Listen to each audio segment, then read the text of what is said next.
ٹیلی phone کسی کو کریں تو درمیان میں سے آواز آتی تھی کہ جی ہم غریب آدمیوں کے لیے بجلی کے بلوں میں یہ کر رہے ہیں، اور عملی تک کوئی ہوتا ہوا نظر آیا وہ جو ٹیلی فون کرنے پہ جو آپ کو میسج ملتا تھا؟ سر نہیں، کچھ نہیں ہے. اب بھی آپ دیکھ لیں جماعت اسلامی بیٹھی ہے نا باہر دھرنا لے کے، اس کا رزلٹ بھی دیکھ لیجیے گا کیا. وہ مذاکرات جاری ہیں، اب دیکھتے ہیں کیا بنتا ہے ان مذاکرات. اب دیکھ لیجیے گا کہ کیا رزلٹ نکلتا ہے، کیسے گونگلوؤں سے مٹی جھاڑی جائے گی، کیسے آئی واش کیا جائے گا عوام کا، یہ آپ کو نظر آ جائے گا.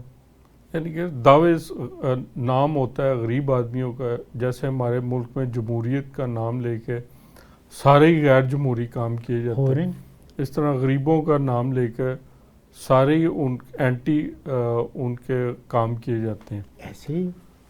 اچھا، اب واپس اپنے موضوع پر آتے ہیں.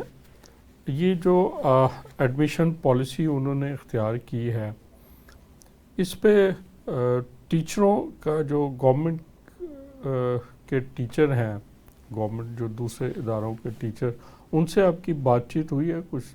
جو سر ان کو بھی سمجھ نہیں آئی ہے. میری یہ جو کالجز ہیں ان میں میرا کچھ جانا ہوا ہے اور ان سے میں نے پوچھا ہے کہ آپ پر اس کا کیا اثر آیا ہے. وہ بتاتے ہیں، بلکہ وہاں پہ صورتحال ہی نظر آ جاتی ہے کہ ان کے لیے سٹف ہی نہیں بچا ہے.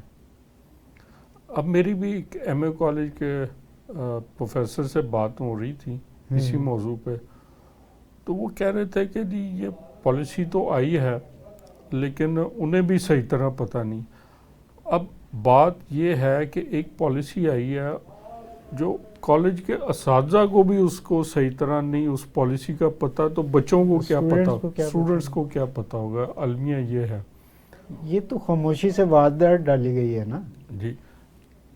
اسی سال ڈالی گئی، اگلے سال پالیسی پھر چینج ہونی ہے، پھر چینج ہوگی، اس کے پھر کچھ اثرات آئیں گے. نہیں بچے اگلے سال تو ویسے ہی جو آپ کا رزلٹ ہے وہ نمبروں پہ نہیں آ رہا، وہ گریڈنگ سسٹم آ جائے گا. وہ کس سسٹم پہ آ جائے گا؟ گریڈز ہوں گے. اچھا، گریڈ سسٹم، نمبر ختم کر دیں گے. اچھا، وہ جو جیسے او لیولز پہ ہوتا ہے A plus, A plus, B plus وغیرہ، اس طرح آ جائے گا. اس طرح اس کے اتنے ایز ہیں، اتنے بیز ہیں.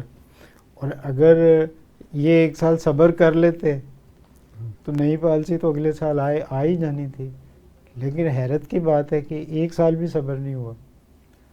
بس اس کو آج کی بات سن کے یہی نظر آتا ہے کہ اللہ حافظ.